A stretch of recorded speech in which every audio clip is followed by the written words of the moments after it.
araw na nag-set ng PBA all-time record si Alan kay Dick. Welcome to Game Natin Videos. Maraming PBA fans ang hindi malilimutan ng November 21, 1971 kung saan na-break ni Alan kay Dick the Triggerman ang player na may pinakamarami score sa loob ng isang laro. Nakapagtala siya ng 79 points at na-break ang record ni Bong Alvarez na 71 points. Ang araw na iyon ang nag-set ng PBA record na 17 3-point shots sa isang laro lamang.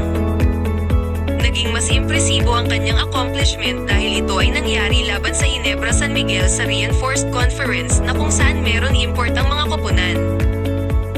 Ang Great Days ni kay Dick ay merong Terrence Bailey at ang Ginebra naman ay si Wes Matthews.